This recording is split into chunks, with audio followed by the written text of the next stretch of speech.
um dos temas fundamentais do ser humano, que é justamente a luta por viver em santidade. Nós vamos trabalhar com o tema mortos para os pecados e vivos para Deus. A doutrina da santificação, que vai ser uma luta que nós vamos travar até a volta do Senhor. Tá? Então, nós vamos tratar desse tema, né? A doutrina da santificação, mortos para os pecados e vivos para Deus. A gente vai ver a luta que vai ser travada até a volta do Senhor. A doutrina da santificação, mas nós temos em nossas vidas a obra de Jesus Cristo dividida em 3 etapas. Isso é fundamental para a gente entender a vida de um cristão. Quando nós entendemos essas 3 etapas básicas que a gente geralmente ensina aos irmãos na escola bíblica dominical. São 3 etapas da obra de Cristo em nossas vidas. Nós estamos nessa etapa agora, a etapa da santificação. Tá? Mas antes nós temos a etapa da justificação, onde é um ato de Deus, onde Deus nos livra da culpa do pecado. Isso foi no passado, há 2000 anos atrás, quando Cristo foi levantado naquele madeiro. Então nós somos justificados pela fé. Nós fomos considerados já, agora, no presente, nós já fomos considerados justos no tribunal de Deus. Não por causa de nós, mas por causa da justiça de Cristo. Quando nós vamos perceber a doutrina da santificação, nós vamos ver que não tem praticamente nada em nós daquilo que agrada a Deus. Ele está nos formando, Ele está trabalhando em nossas vidas. A segunda etapa do ato de Deus, através do que Cristo fez por nós, é justamente esse que nós estamos vivendo agora, que é a doutrina da santificação. Deus, Ele está nos livrando do domínio do pecado. Então nós estamos vivendo esse período que nós chamamos também de purificação. Deus está nos purificando, santificação. Isso aqui não é um ato, é um processo. É um processo até a volta do Senhor. Por quê, pastor? Porque nós somos imperfeitos. Isso só termina com a nossa morte. Ou se Jesus voltar antes. Se Jesus voltar e nós ainda estivermos vivos, aí o nosso corpo será transformado. E a terceira e última etapa é a glorificação. Que isso acontecerá quando, pastor? Na segunda volta de Cristo. Quando Ele voltar em glória, majestade e poder. Aí sim, aí Ele vai nos livrar completamente da presença do pecado. Mas nós estamos justamente nessa época. Então, no passado Ele nos livrou da culpa. No presente, Ele está nos livrando do domínio do pecado, e no futuro, na glorificação, Ele nos livrará completamente da presença do pecado. Então a santificação, como introdução, talvez o título que a gente poderia dar seria: santificação consiste na ação de Jesus Cristo, mediante a sua morte, através do seu Espírito que habita em nós. E através do Espírito Santo que habita em nós, Ele vai o quê? Ele vai justamente mortificando os efeitos do pecado em nossas vidas, quebrando o poder do pecado. E vai nos despertando para nós vivermos uma vida segundo a vontade de Deus. Tudo isso é um processo. E nesse processo de santificação, aonde nós estamos aqui, até nós chegarmos na glorificação, nós, como cristãos, nós somos responsáveis pela nossa santidade diária. Essa separação, santos, literalmente, separados para o Senhor. Separados para o Senhor. Abramos nossas Bíblias.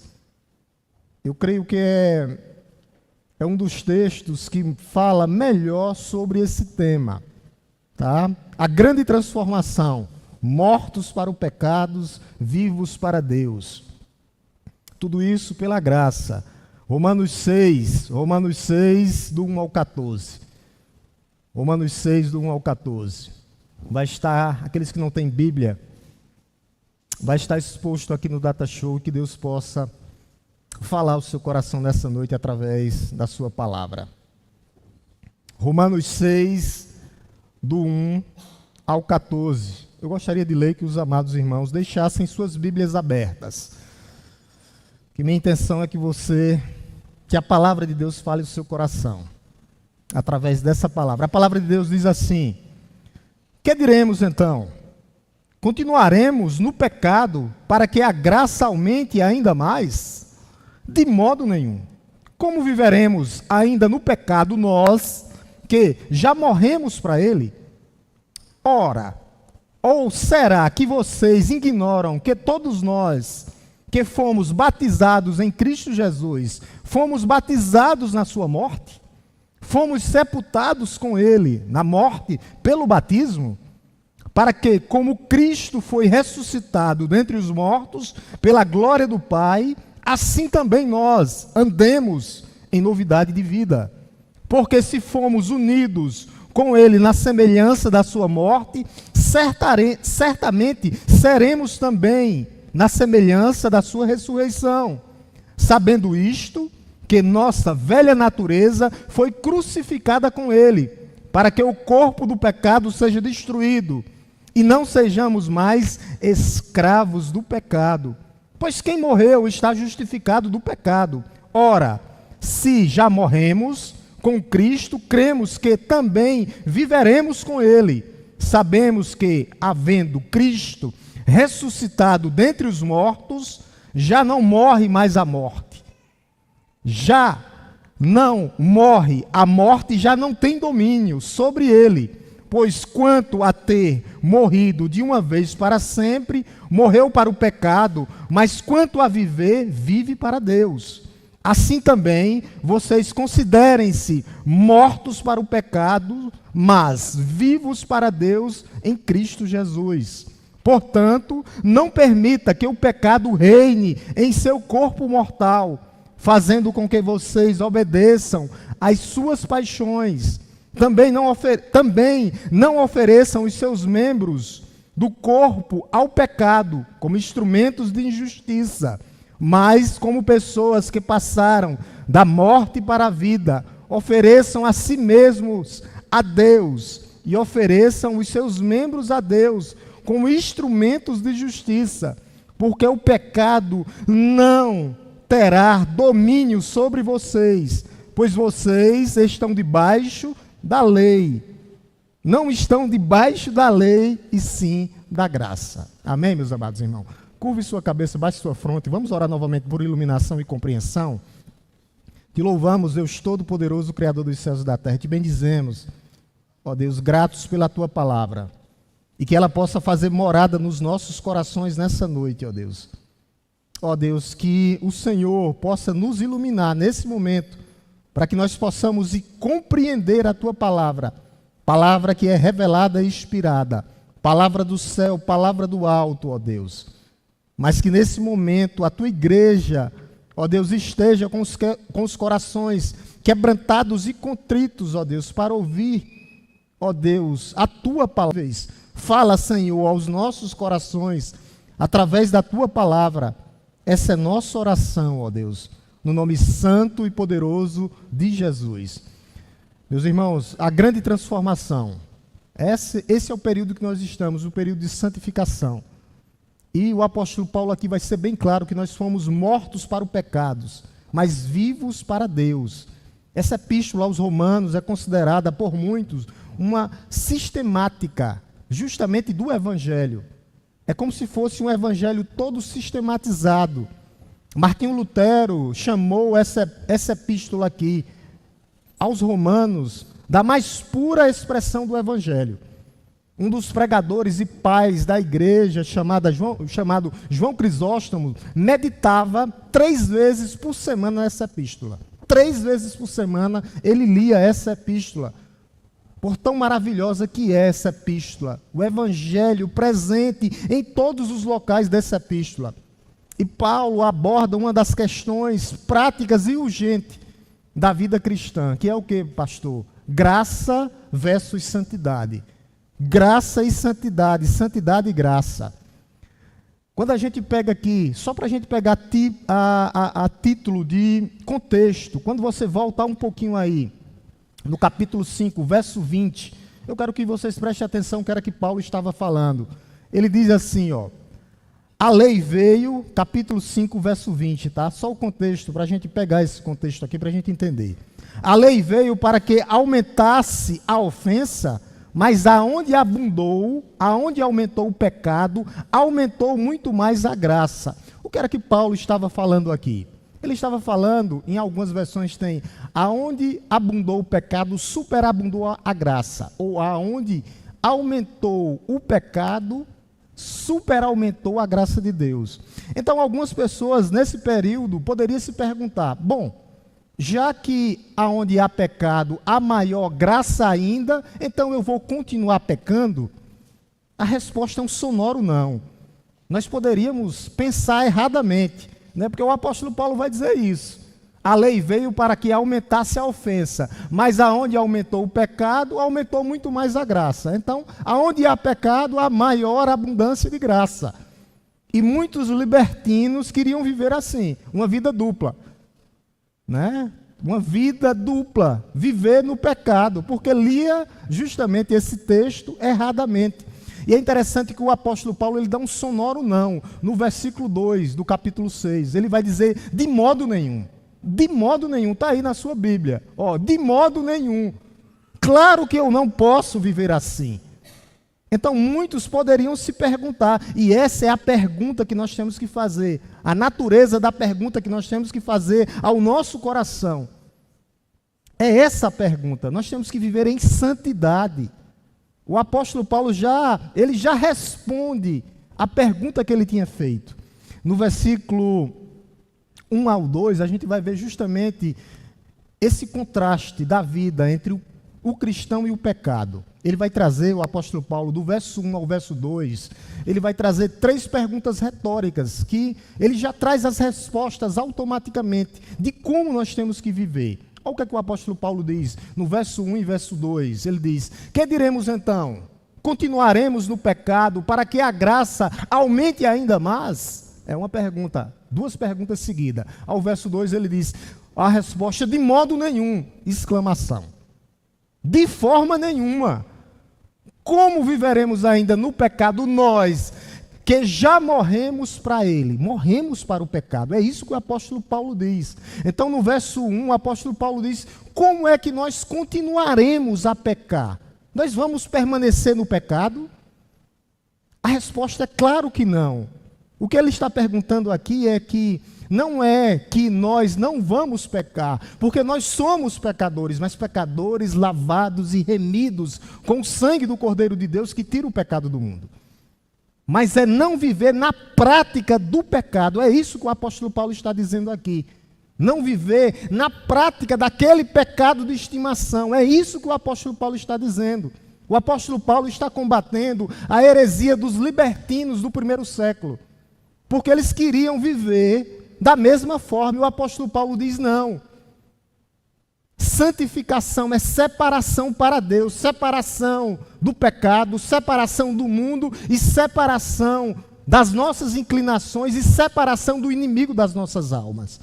Então havia uma heresia que se infiltrava na igreja, dizendo que os salvos poderiam viver da mesma forma que eles chegaram, e isso é uma inverdade.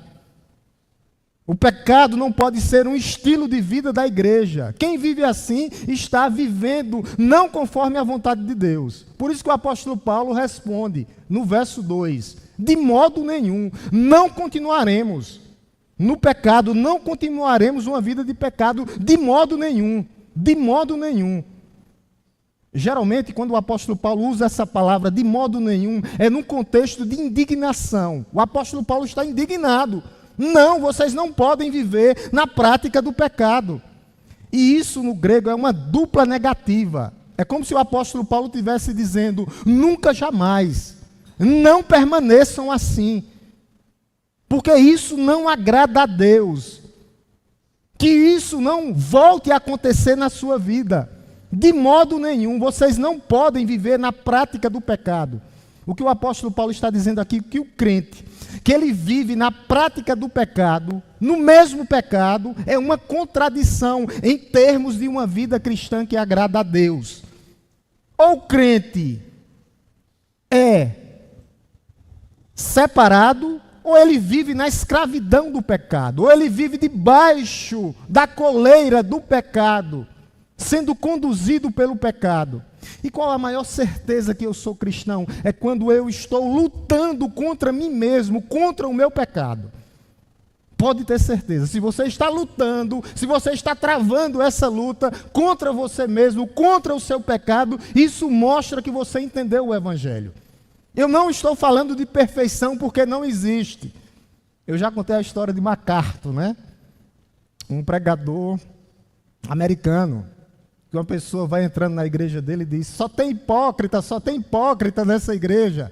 Ele diz: seja bem-vindo, é mais um. Sente-se, não existe perfeição. O apóstolo Paulo diz que nós prossigamos, nós estamos caminhando, não existe perfeição. A igreja é local de imperfeitos, mas imperfeitos salvos e lavados e remidos com o sangue do Cordeiro de Deus. Por isso que o apóstolo Paulo vai dizer, lá no final do verso 2, como viveremos ainda no pecado nós que já morremos para ele? Como é que nós vamos continuar? É uma pergunta retórica. Nós já morremos para ele, como é que nós vamos viver na prática? Indicando uma ação completa de Cristo em nossas vidas. Em nossas vidas. Nós não podemos permanecer num pecado. Aquele pecado que você sabe que você tem que abandonar, terá que ser abandonado hoje. Você tem que crucificar ele, enterrar ele. Quando a gente lê do verso 3 ao verso 5, ele vai mostrar que o cristão, ele já morreu para o pecado. E o apóstolo Paulo vai fazer aqui, vai pegar uma ilustração com o batismo. O batismo da morte de Cristo, quando ele morreu, que foi sepultado, mostrando que nós fomos sepultados com ele. Mas quando ele ressurgiu vitoriosamente, nós também ressurgimos com Cristo, para garantir que o crente, ele vai lutar contra o seu pecado. É uma ilustração que ele faz nesses 3 versículos aqui. Uma ilustração com o batismo, morrer para o pecado e viver para Cristo. É essa ilustração que o apóstolo Paulo está falando nas nossas vidas. Olha o que é que ele diz no verso 3 aqui. Ele diz assim: ou será que vocês ignoram que todos nós fomos batizados em Cristo? Fomos batizados na sua morte. Ele está falando na morte de Cristo. Quando Cristo foi crucificado, o velho homem, o velho eu, o velho Marcos, o velho homem que estava entranhado no meu coração, foi crucificado com Cristo há mais de 2000 anos atrás. E nós temos que crucificar o que, pastor? As nossas paixões, as nossas inclinações. Olha o que é que ele diz no verso 4. Verso 4 ele diz: fomos sepultados com ele na morte pelo batismo, para que, como Cristo foi ressuscitado dentre os mortos pela glória do Pai, assim também andemos em novidade de vida. O crente, ele não apenas morreu para o pecado, mas ele ressuscitou. Fomos ressuscitados dentre os mortos para a glória de Deus. É isso que o apóstolo Paulo está falando, para mostrar que nós temos que viver com um novo estilo de vida diferente.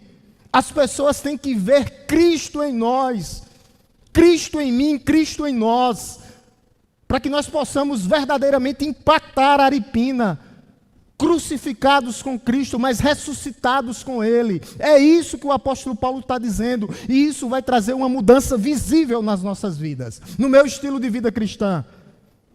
Vai ser visível o meu modo de falar, o meu modo de pensar, o meu modo de agir, o meu modo de tratar as pessoas, como nós estamos tratando os nossos irmãos. As pessoas têm que ver Cristo em nós. Como é que nós vamos impactar se a pessoa diz: aquele é o crente da igreja batista, como é que eu vou para aquela igreja? Se ele é um péssimo testemunho. Como é que ele diz que ressuscitou com Cristo, mas é um péssimo testemunho? Eu não estou dizendo que é você, mas se for, nós temos que mudar. Nós temos que mudar completamente. Ainda falando do símbolo do batismo, verso 5. Aí ele vai dizer que agora nós fomos unidos com Ele. Porque se fomos unidos com Ele, com Cristo, na semelhança da sua morte, certamente o seremos também na semelhança da sua ressurreição. Ele está falando justamente a mesma coisa. Em outras palavras, o que Paulo está dizendo é isso. Cristo morreu, nós fomos unidos a Ele. Cristo ressuscitou, nós ressuscitamos com Ele. para trazer mudança de vida em nossas vidas. O que aconteceu com Cristo aconteceu conosco. Quando Ele morreu na cruz, nós morremos com Ele. Nós morremos para o pecado. Quando Ele foi sepultado, nós fomos sepultados com Ele. Mas quando Ele ressuscitou vitoriosamente ao terceiro dia, nós ressuscitamos com Ele. E Ele nos dá vida. Ressurgimos com Cristo ao terceiro dia, vitoriosamente. Fomos sepultados, mas unidos a Ele, na sua morte, e seremos a semelhança da sua ressurreição. Quando Cristo ressuscitou dos mortos, Ele venceu 3 coisas: o mundo, o diabo e a carne, e a luta que há, as nossas paixões e as nossas inclinações. Ele venceu por nós, e esse triunfo de Jesus está aplicado às nossas vidas diretamente. Está aplicado às nossas vidas. Nós fomos unidos a Cristo, não só na sua morte, mas na sua ressurreição. Vivemos com Ele, nos tornemos vencedores por causa dEle. A palavra de Deus vai dizer nessa carta que em Cristo nós somos mais que vencedores por meio daquele que nos amou, daquele que venceu por nós. Quem venceu foi Ele. Por isso agora nós temos que perseverar. Essa é a base para a salvação das nossas vidas. Pastor, como é que eu sou salvo? Justamente assim. Quando nós fomos crucificados com Cristo e ressurretos dos mortos com Ele. É assim. Mas o problema é como é que está a nossa vida de contentamento. Porque isso vai trazer contentamento. Como é que está a minha vida de contentamento? Eu estou contente em Cristo? A minha vida de contentamento com Cristo. Eu estou contente em Cristo ou eu estou fazendo alguma comparação? O que é que nós temos que ter, pastor? Uma vida de contentamento e não uma vida de comparação. Porque se você tem uma vida de comparação, você não vai ter uma vida de contentamento. Se você fosse comparar com seu irmão, você vai querer o carro dele. Se você fosse comparar com seu irmão, você vai querer o trabalho dele. Se você fosse comparar com seu irmão, talvez você queira até a mulher dele. Porque é uma vida de comparação que não agrada a Deus. Você tem que ter contentamento em Cristo. Como está a sua vida de contentamento em Cristo? Porque isso tem que trazer contentamento às nossas vidas. Eu vou querer o quê? O emprego dele. Eu vou querer o quê? A empresa dele. Eu vou querer o quê? Tudo que é dele. Porque eu não me contento em Cristo, que morreu, eu morri com Ele, que ressuscitou e eu ressuscitei com Ele. Nós temos que ter uma vida de contentamento em Cristo. Para isso Deus vai trazer, o apóstolo Paulo aqui vai trazer 3 verbos, que a gente vai ver consecutivos. Ele vai trazer, quando ele vai deslizar aqui, vai caminhar nesses versículos para frente aqui, 3 atitudes.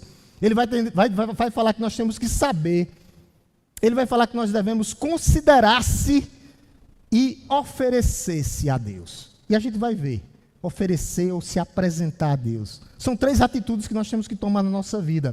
Porque nós estamos nesse processo de santificação, mas a santidade é responsabilidade nossa. 3 verbos que ele vai trazer. No restante dessa exposição, todos eles banhados completamente de orações para que nós possamos chegar, para que nós possamos atingir o alvo, atingir a meta que Cristo quer em nossas vidas. Por isso nós temos que guardar tudo isso no nosso coração.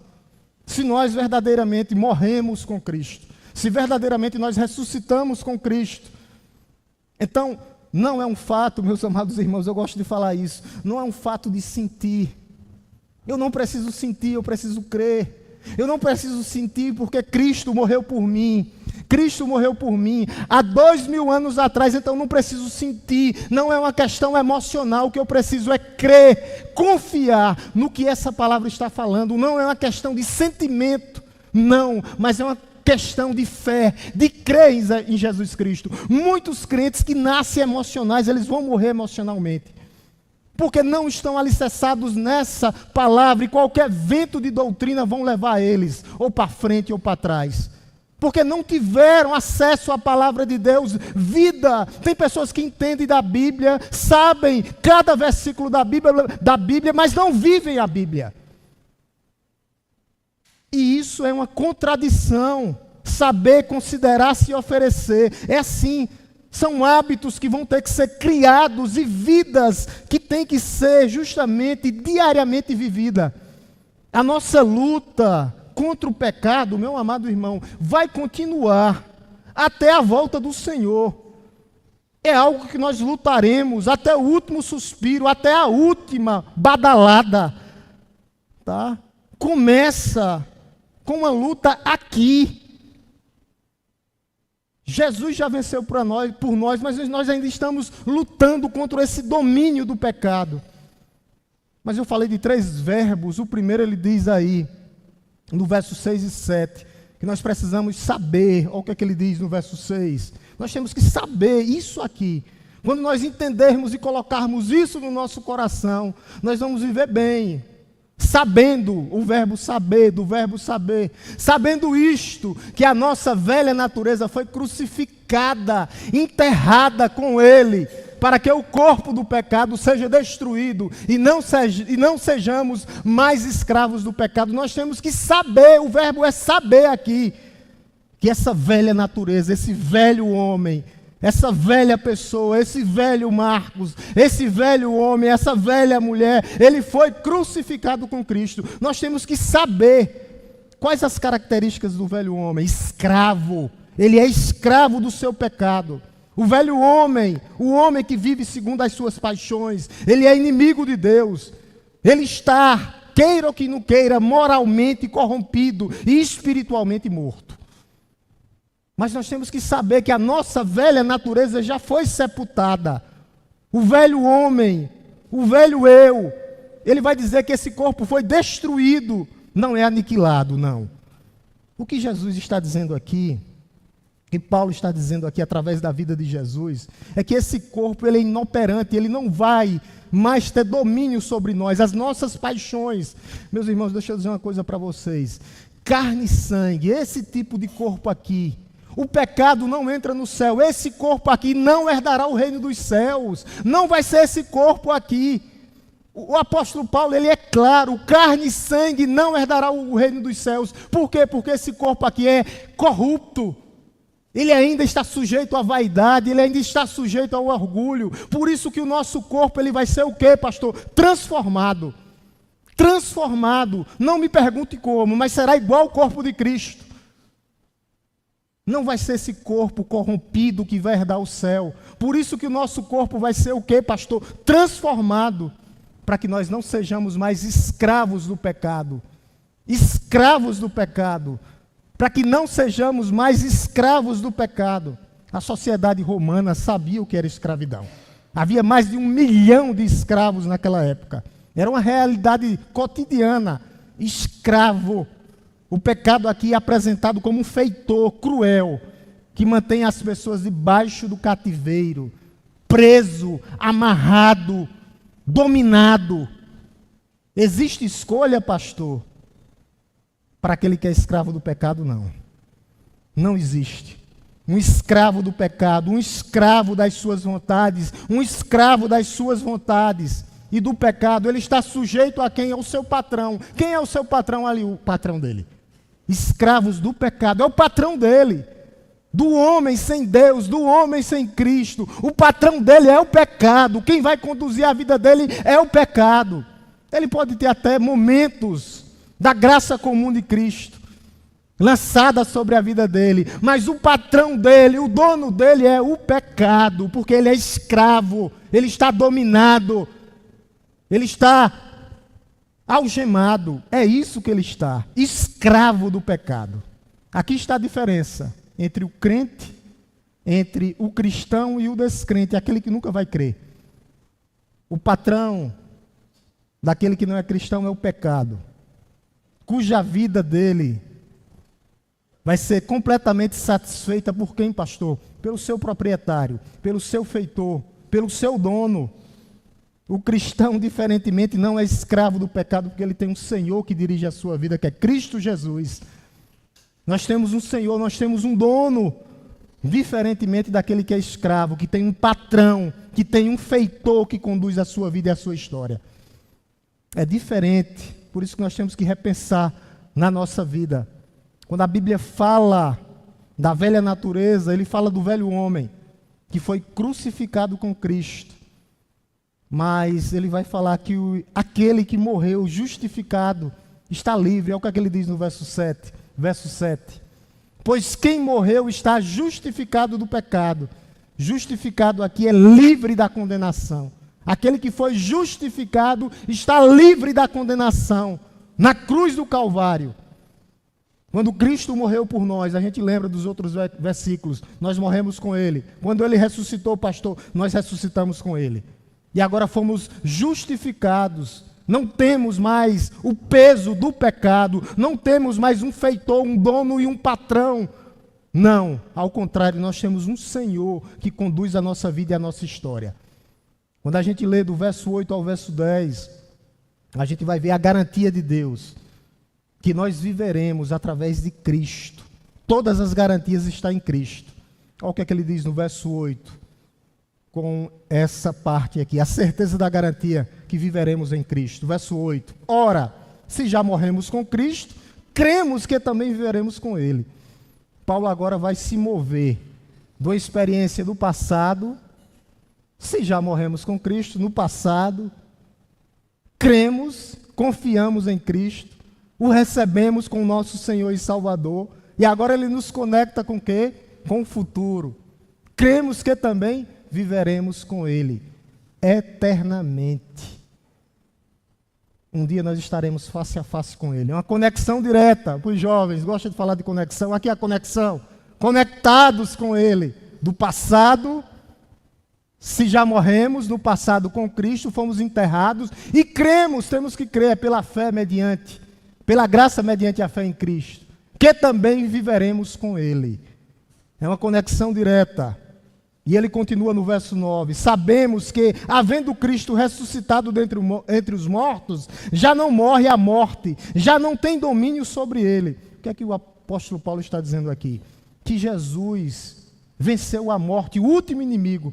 Ele quebrou os grilhões da morte. A morte não tem domínio sobre ele. E se nós vivemos em Cristo e estamos conectados a Ele, claro que a morte não tem poder sobre os seus filhos também. Poder nenhum. A morte foi vencida. A morte foi matada. Cristo matou a morte, venceu a morte, venceu por nós. É isso que ele está falando aqui. E ressuscitou dentre os mortos vitoriosamente. Já não morre. A morte já não tem domínio sobre ele, nem sobre os seus filhos. Nem sobre os seus filhos. E ele continua no verso 10. Pois, quanto a ter morrido, de uma vez para sempre, morreu para o pecado, mas quanto a viver, vive para Deus. A expressão morrer para sempre indica o sacrifício único e perfeito de Cristo. Uma só morte, diferente dos cordeiros e carneiros e ovelhas que eram oferecidas e mortas várias e várias vezes pelos pecados. Agora não, uma só vez, um só sacrifício único e perfeito pelos seus filhos. Um sacrifício único, perfeito e suficiente.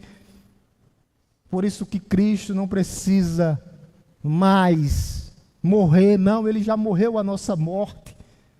Nós não precisamos mais de sacrifícios, não. De animais, não. Por isso que ele diz, no finalzinho, mas quanto a viver, vive para Deus, e é assim que nós temos que viver. Jesus foi obediente em tudo, obediente até a morte, morte de cruz. Isso está mostrando a obediência do nosso Senhor, e nós temos que ter uma vida de obediência também. A nossa vocação tem que ser obedecer, a nossa comida tem que ser a comida de Cristo, quando Ele diz que a minha comida é fazer a vontade do meu Pai. E nós temos que fazer do mesmo jeito, ter uma vida de obediência, viver como homens e mulheres obedientes. O crente, o cristão, deve viver para Deus. A quarta etapa, a quarta lição dessa pregação, do verso 11 ao 14, quando nós somos libertos do pecado, agora sim nós devemos oferecer, nos apresentar a Deus como instrumentos de justiça. Os nossos membros não são para corrupção, não são para imoralidade, não, mas para seguir a justiça de Cristo. Olha o que é que ele diz no verso 11. Assim também vocês se considerem, o segundo verbo que eu tinha falado. Chegou. Demorou, mas chegou. Saber considerar-se. Considerar-se o que? É um mandamento, é um imperativo. Mortos para o pecado, mas vivos para Deus em Cristo Jesus. Considerar, o verbo aqui, calcular, computar, concluir, implica uma decisão com fatos reais do que Cristo fez por nós. Mortos para o pecado, considerem-se mortos para o pecado, mas vivos para Deus. Esse é o segundo verbo. Essa consideração não é uma autossugestão, não, mas é um reconhecimento. Considerar-se mortos. Só nessa epístola aqui aparece 19 vezes essa palavra. Considerar-se mortos para o pecado. Um reconhecimento da verdade do que Cristo fez por nós. Mortos para o pecado, mas ele diz a segunda parte aqui, mas vivos para Deus. Vivos para Deus. Através de quem, pastor? Cristo. Cristo é o centro. Quando você pega a palavra de Deus, tudo aponta para Ele. Foi Ele quem fez por nós. Por isso nós nos consideramos agora mortos, mas ao mesmo tempo vivos para Deus, através de Cristo Jesus. Aqui o crente ele tem certeza do que ele tem que fazer. Considerar-se. Considerar-se. Mortos para o pecado. Então, meus amados irmãos, quando o pecado bater na sua porta, você tem que tomar uma decisão. Você tem que se considerar morto para o pecado, mas vivo para Deus. Vivo para Deus. Tem uma história, os pastores gostam de contar, né, que uma criança, o pastor querendo brincar com a criança, e disse, falou com a criança e disse, se o diabo bater na tua porta, na porta do teu coração, o que é que tu faz? Ela disse, eu mando Cristo atender.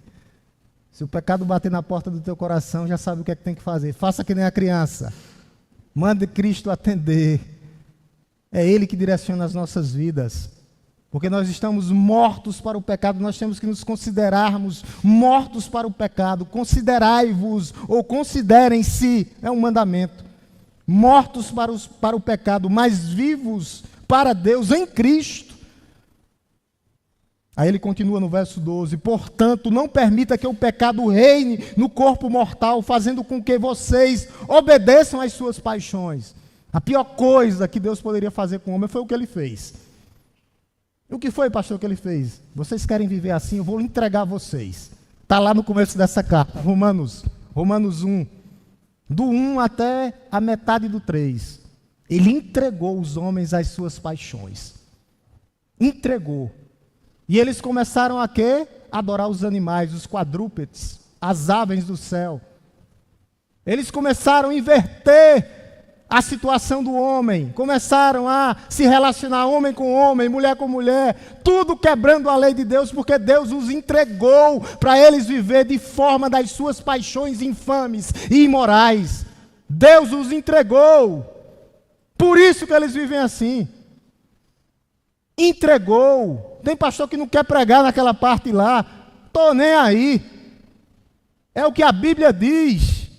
Eu não vou deixar de pregar o que Deus mandou eu pregar na palavra de Deus. Deus os entregou. A pior coisa é isso. É Deus nos entregar as nossas paixões. Porque elas são infames. E nós sempre vamos desagradar a Deus se nós seguirmos as nossas paixões. E se nós seguirmos os nossos corações. Pastor, quando é que o pecado vai reinar em mim? Quando eu obedeço às minhas paixões. Quando Deus me entrega para mim viver da minha maneira, do meu modo. Pode ter certeza que nada vai dar certo em tua vida. Lá na frente vai ser queda em cima de queda. Tome queda e mais queda. O que é que Deus quer da tua vida? É justamente não te entregar, fazendo com que vocês obedeçam, não às suas paixões, mas que obedeçam a Deus. O pecado, meus irmãos, ele é apresentado como um usurpador, como um torturador na vida de um crente. Ele tenta retomar o trono das nossas vidas. Aonde Cristo tem que reinar, Ele quer reinar, Ele quer ser o rei. E isso tudo através de quê, pastor? Das nossas paixões, dos nossos desejos. Toda vida que aparece paixões e desejos é a corrupção moral do homem. Não se deixe levar pelas suas paixões, não. Não se deixem. E ele termina com agora o terceiro verbo. Oferecer-se, ofereçam. E ele vai dizer o que é que nós temos que oferecer. 3 verbos, estão lembrados ainda, né? Acho que nem lembram mais. Não lembram mais dos verbos, não. Saber, qual o segundo? Considerar-se. O terceiro agora, oferecer-se ou apresentar-se. Verso 13. Olha o que é que ele diz. Também não ofereçam os seus membros. Os membros são santos do nosso corpo ao pecado, como instrumentos de injustiça, mas como pessoas que passaram da morte para a vida, é sempre isso. Crucificados com Cristo, ressurretos dos mortos, vivos para Deus. Aí ele vai dizer, mas como pessoas que passaram da morte para a vida, ofereçam a si mesmos, ofereçam-se a si mesmos, a Deus, e ofereçam os seus membros, o nosso corpo, a Deus, como instrumentos de justiça. Deus quer consagração total das nossas vidas. Ele não quer as nossas vidas pela metade, não. Ele quer as nossas vidas por completo. Ele quer consagração completa ao serviço do Rei. Oferecer a nossa alma, o nosso corpo, a nossa vida a Deus por completo. Agora sim, aqui é um sacrifício. Oferecer sacrifício. E que sacrifício é esse? É animal? Não, é as nossas vidas, o sacrifício vivo, santo e agradável a Deus, o culto racional com as nossas vidas. É isso que Ele quer das nossas vidas. Não que os nossos instrumentos, os nossos membros sejam instrumentos de injustiça, que não agradam a Deus. O que você está ouvindo, o que você está escutando, o que você está caminhando para fazer que não agrada a Deus, o que os seus membros estão fazendo que não agrada a Deus, é membros de injustiça ou membros de justiça? Ele quer que você ofereçam. O verbo aqui oferecer é o imperativo, é ofereçam-se. Algumas Bíblias têm apresentai-vos. Os nossos membros, o nosso corpo, mas principalmente a nossa alma. Ele quer os nossos corações por completo. O chamado aqui não é só para negar o pecado, não, mas é para consagração completa a Deus. Isso aqui é um termo de consagração a Deus. Oferecer, ofereçamos, ofereçam-se como corpo, como sacrifício que agrada a Deus, o sacrifício vivo, santo e agradável a Deus. Qual é o sacrifício, pastor, que agrada a Deus? Está com o coração quebrantado e contrito depois dessa pregação? Se está, amém. Estão expressando arrependimento nas condutas que fizeram que não agradaram a Deus? Vocês pensam que o pastor não prega para ele? Já li mais de 10 vezes a pregação, já passei mais de 10 vezes, já levei mais de 10 pancadas.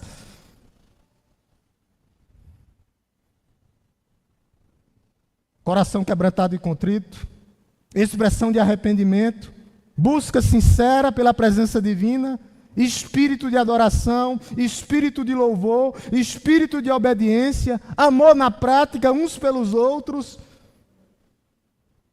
É isso o sacrifício que agrada a Deus. São esses os sacrifícios. Entrega da sua vida por completo ou está pela metade?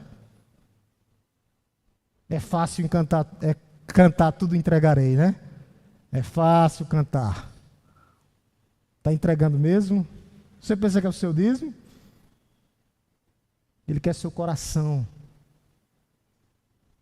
Para depois você dar seu dízimo. Você devolver seu... Ele quer seu coração. São esses os sacrifícios que agradam a Deus. Ofereçam-se ou ofereçam.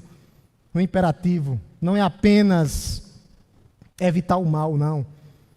Mas viver uma vida ativa de consagração a Deus em fazer o bem. O apóstolo Paulo termina com o versículo chave. mostrando que nós estamos debaixo da graça, para mostrar que nós podemos alcançar tudo isso que foi falado nessa noite. Versículo 14, olha o que é que ele diz. Porque o pecado não terá domínio sobre vocês, mais uma vez. Pois vocês estão debaixo da lei, não estão debaixo da lei. Mas, e sim da graça, ou mas da graça, e sim da graça. Por que não da lei? Porque a lei mostra que eu sou pecador. Como era que eu ia cumprir 619 mandamentos? Tiago vai dizer, se quebrar um é réu de todos. Impossível. Jesus disse, eu sou a lei e os profetas. Quando ele disse que eu sou a lei e o profeta, ele era quem ia cumprir completamente a lei. E tudo que os profetas disseram apontava para ele. Ele tinha que cumprir, porque nós precisamos de um Salvador. E não estão debaixo da lei, porque a lei aponta que eu sou pecador, mostra que eu sou pecador. Eu não sou capaz de cumprir os 619, provavelmente de forma nenhuma, nem os 10, que são os morais. Mas através da graça, Ele nos capacita. E sim, da graça de Deus. Nós estamos da graça de Deus, nós precisamos da graça de Deus. Isso tudo não vai dizer que é ausência de padrões morais nas nossas vidas, não é isso. De vez em quando vai haver deslizes e grandes. Mas haverá o que? A graça de Deus que está estendida, e sim da graça. A graça estendida, para depois nós pedirmos perdão e continuarmos. Como eu falei, não é perfeição, mas a graça de Deus, a graça que nos perdoa, para nos libertar do domínio do pecado. A graça que nos liberta do antigo patrão. Quem é o antigo patrão? Quem é o antigo feitor? Quem é o antigo dono das nossas vidas? O pecado. Essa maravilhosa graça, ela nos alcança para nos trazer libertação completa. A graça de Deus nos basta. Nós somos salvos pela graça mediante a fé. O salmista vai dizer que a graça de Deus é melhor do que a vida. Porque salvos pela graça mediante a fé, eu vou ter vida eterna com o Pai. A graça de Deus é melhor do que a vida. Eu termino com algumas aplicações para que a gente possa pensar no que foi falado nessa noite. No que nós falamos e o que nós podemos aplicar nas nossas vidas. A Bíblia toda ela vem falando, categoricamente, tá? Que a fé sem obra é morta. Que sem santidade ninguém verá o Senhor. Que aquele que é nascido de novo está lutando contra o pecado, contra o domínio do pecado. Mas como é que eu digo que eu fui salvo e eu não consigo manter a minha língua ferina? Se eu ainda tenho veneno, solto veneno, se eu ainda cuspo o veneno de Satanás que tenta destruir, se eu não consigo amarrá-la, dominá-la, como é que eu disse que eu sou salvo? Como é que eu sou salvo se eu não consigo dominar esse negócio bem pequenininho? Tem que dar um nó nela? Tem. Dê um nó nela para controlar ela. Como é que eu disse que sou salvo pela graça mediante a fé? E eu ainda vivo cobiçando o emprego do outro, o carro do outro, a vida do outro. Tem gente que cobiça até os filhos do outro. Eu nunca vi isso na minha vida. Como é que eu digo que sou salvo mediante a fé? Se eu não estou alimentando isso que foi falado tudo aqui nessa noite, uma vida de santidade, uma vida que agrada a Deus, uma vida de dependência de Deus. Como eu disse desde o princípio aqui, isso aqui não vai acontecer do dia para a noite, mas é uma vida de disciplina espiritual que nós temos que ter. Isso aqui tem que ser uma intencionalidade do nosso coração, em se disponibilizar para fazer, para que nós possamos dizer, Deus, eu quero viver dessa forma, de forma separada. Senhor, o Senhor morreu por mim, eu também morri contigo. para que nós possamos viver em novidade de vida, em obediência na fé. E isso é obrigado ter dedicação e crescimento espiritual. Tem pessoas que não abriram a Bíblia essa semana ainda. Como é que eu posso dizer que eu quero ter uma vida de santidade se eu não dobrei o joelho nenhuma vez essa semana ainda? Se eu não exercitei a minha fé? Pastor, a fé é um músculo? Claro, não é a fé para a salvação, mas essa confiança que nós temos em Deus é como se fosse um músculo que tem que ser exercitado todo dia, senão esse músculo vai atrofiar, que é a nossa fé, esse confiar em Deus. Eu sempre venho falando aqui, nós vamos ser nanicos na fé, por falta de oração, falta de palavra e falta de comunhão. Nós temos que exercitar a nossa fé com vida. Nós temos que andar, apresentar-se a Deus. Ter uma vida prática no serviço cristão. Quando foi a última vez que você se envolveu nas práticas da igreja? No corpo de Cristo. Nós estamos ligados, nós somos um corpo. Quando foi que você disse a Deus: Deus, eis-me aqui, usa-me a mim, como disse o profeta? Quando foi a última vez que você disse? A santidade é um modo de vida. Só assim nós experimentaremos a vitória em Cristo, a qual o pecado não terá domínio sobre nós, não. E isso é um progresso, é um passo a passo, dia a dia. Nós temos que viver dia a dia por isso. Como você chegou hoje aqui nessa noite? Como nós chegamos hoje aqui nessa noite? Como você se sente diante dessa palavra que foi pregada para você nessa noite? Porque a palavra de Deus é como um espelho que vai e penetra na alma. É como uma espada que vai ao nosso coração. É como fogo que desmiuça a penha. Essa palavra, ela fez morada no seu coração nessa noite. Diante de Deus, nessa noite. Que você possa dizer: Senhor, eu quero viver essa libertação. Eu não quero que o pecado seja o meu feitor, o meu dono. Eu quero viver uma vida de santidade. Talvez você tenha procurado libertação nos lugares errados, nas apostas erradas da vida, nos amigos errados, nos locais errados. Talvez você tenha buscado libertação da pobreza, é válido. Libertação da doença é muito válido também. Mas a pior escravidão é aquela imposta pelo pecado em nossas vidas. Essas algemas têm que ser quebradas hoje. Aquilo que está nos algemando tem que ser quebrada. Somente Cristo pode oferecer essa libertação completa em sua vida nessa noite, por meio desse evangelho que foi pregado para você. A libertação do pecado somente em Cristo. A palavra de Deus foi lida nessa noite e foi pregada. Nós morremos com Ele, mas ressuscitamos vitoriosamente com Ele. É isso que vai nos dar garantia.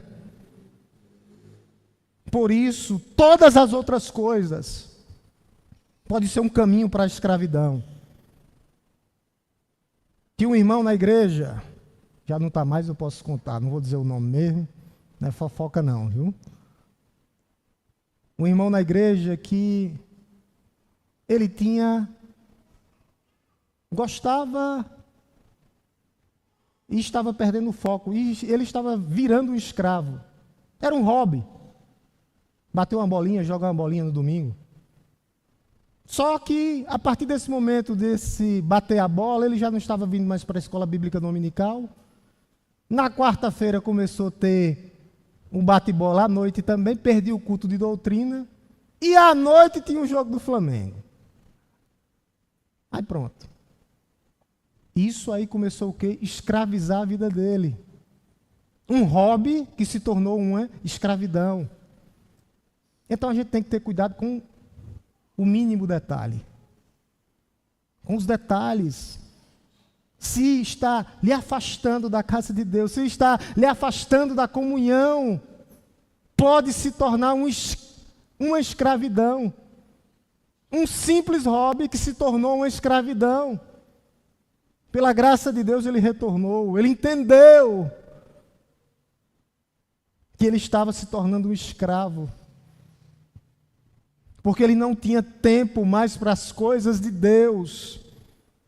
Ele tinha um feitor, ele tinha um dono que estava conduzindo a vida e a história dele.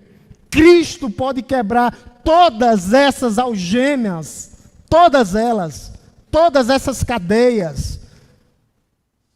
Você pode ser completamente liberto. Mas eu já fui pastor. Cuidado com os detalhes. O que é que está te afastando da presença de Deus? Isso pode ser um pré-anúncio de uma escravidão. Mas Deus nos libertou completamente quando nós lembramos do batismo, mortos com Cristo, ressurreto dos mortos juntamente com Ele. E Ele é aquele que vive e reina para todo sempre e está no meio da igreja e continua sustentando a sua igreja. Não tire os olhos de Cristo. Não tire os olhos de Cristo. O foco é Cristo. Cuidado com os detalhes, para que nós não venhamos nos tornar escravos. Nós temos toda a libertação em Cristo Jesus. Se morremos com Ele, viveremos com Ele. Amém, amada igreja? Se morremos com Ele, viveremos com Ele. Amém, amada igreja? Amém. Louvado seja o nome de Deus. Vamos orar em nome de Jesus? Oremos.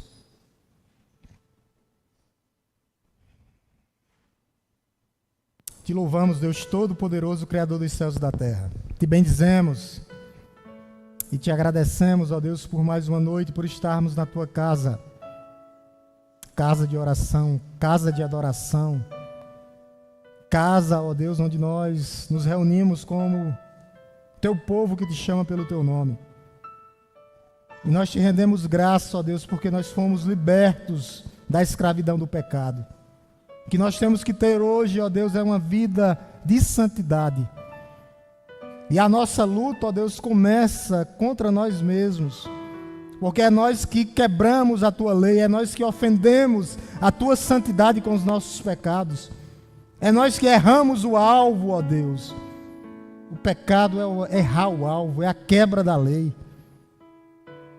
Mas a Tua maravilhosa graça nos alcançou. E a Tua palavra diz que a Tua graça nos basta. A Tua palavra diz que o Teu poder, ó Deus, se aperfeiçoa nas nossas fraquezas. E quando somos fracos é que somos fortes. Homens e mulheres dependentes do Senhor. Ó Espírito Santo de Deus, que o Senhor possa fortalecer a vida daqueles que estão lutando, ó Deus, contra algum pecado específico. Tu sabes, ó Deus, da luta do Teu filho, da Tua filha.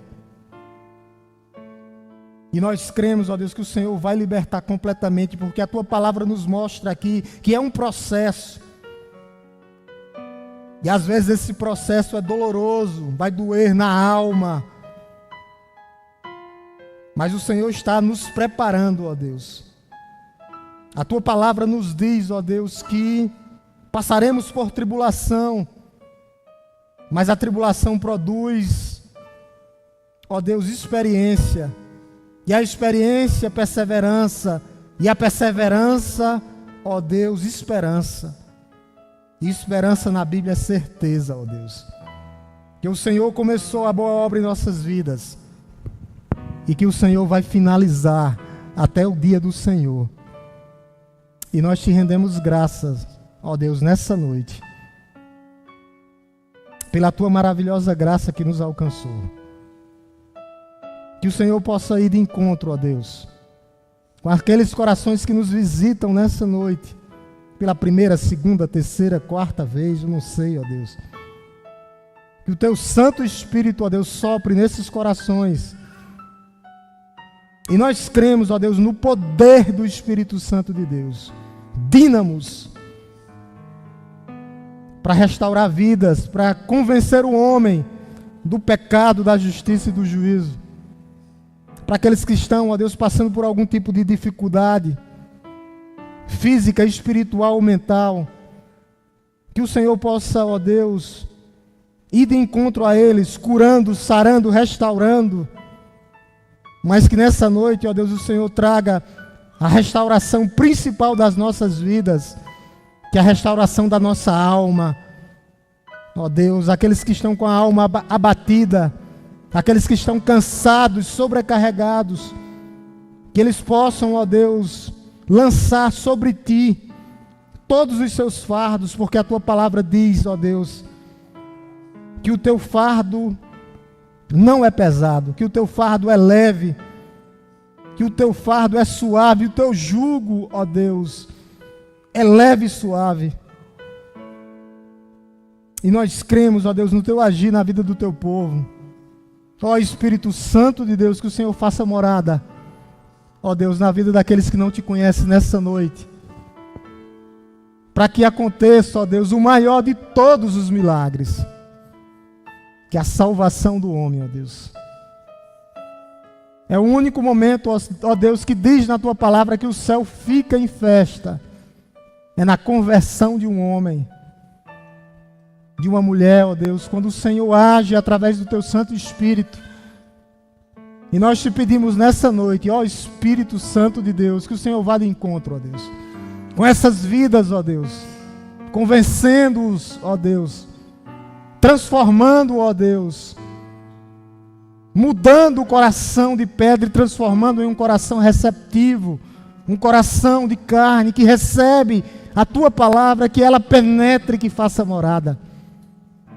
Ó Deus, faz, Senhor, o que nós não podemos fazer. Ó Deus, que nós possamos, ó Deus, ter um começo de semana, ó Deus, e uma continuidade, uma semana abençoada e abençoadora. Que o amor de Deus Todo-Poderoso, Criador dos céus e da terra, que a graça redentora, salvadora, transformadora do nosso Senhor e Salvador Jesus Cristo, e que as doces consolações do Espírito Santo de Deus esteja conosco, não só hoje, mas todos os dias das nossas vidas. Oração silenciosa, a igreja se despede. Qualquer coisa tem cantina, viu, meus amados irmãos?